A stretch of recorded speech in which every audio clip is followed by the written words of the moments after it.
Hello. Gynaecologist doctor Sunam बोल रहे हैं। यस। डॉक्टर आपसे एक बात करना था, ये वाइफ प्रेग्नेंट है, अबॉर्शन करना था। Is there complication? कॉम्प्लिकेशन कोई नहीं है, लड़की है तो। कैसे बात कर रहे हो आप? ऐसा कुछ पहले नहीं हुआ। लड़की है। तो समझ में नहीं आ रही बात है? अबॉर्शन करा आपका लड़का चाहिए होता आपको? नहीं, लड़का नहीं, लड़की ही चाहिए थी। तो फिर क्यों करा रहे हो अबॉर्शन? क्योंकि रेप हो जाएगा इसका। डॉक्टर मैं ये नहीं चाहता कि इसका रेप हो।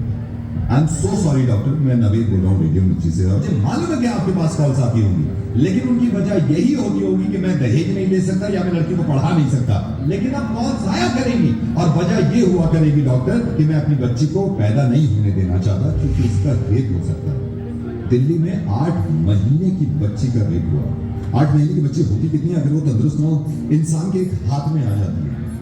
उसका रेप हुआ है। हेलो। सॉरी ये मत होगा। लेकिन मैं कहाँ बताना बताया चाहता हूँ आपको सबको कि ये होने लगेगा, वरना इस चीज को बंद करवा दो। अशोका।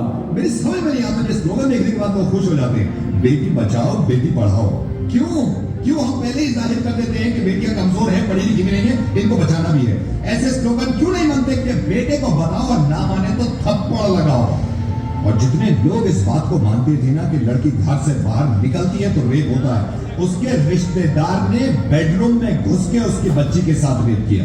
जब उसके माँ बाप ने इस बच्ची को देखा तो खून में लथपथ पड़ी थी, पूरा हॉस्पिटल गूंज गया था इसकी चीख से। और हिंदू मुस्लिम आप करते रहिए अपना काम, एक दूसरे को बुरा भला कहने में और जुलूस निकाल के एक दूसरे को मारने में। अगर शर्म है ना थोड़ी सी, तो इनसे ज्यादा खतरनाक जो हमारे मुल्क में हो रहा है कि बच्चियों के रेप जो करते हैं, उन जानवरों को जाके सबक सिखाओ, इतनी भीड़ ले जाकर। और कोई बताने की जरूरत नहीं है किसी को कि लड़कियां किसी से कम नहीं होती। जब आप किसी को ये बताते हैं कि लड़कियां किसी से कम नहीं है, इसका मतलब यह है कि कहीं ना कहीं पहले से ही दिमाग में हमने ठूस रखा है कि लड़कियां कम होती है। 100 करोड़ की आबादी में अगर एक इंसान भी मेरी आवाज सुन रहा है ना और उसको ये लगता है कि लड़कियां देर रात घर से बाहर निकलती हैं तो रेप होते हैं, तो मुझसे बात कर ले। मैं कसम खा रहा हूं, अगर उसने मुझे हरा दिया इस चीज में तो जिंदगी में कभी रेडियो पे नहीं आऊंगा और अपनी आवाज नहीं सुनाऊंगा। डॉक्टर आई एम सॉरी, मैंने आपका काफी वक्त ले लिया। I think you are right, Naveen. You are absolutely right. It's extremely shameful. The religion के नाम पे जो है क्लियर हो रहे हैं, but unfortunately रेप जैसा इतना बड़ा जो इशू है, इतना बड़ा जो सोशल इशू है, इसके बारे में कोई बात नहीं कर रहा है।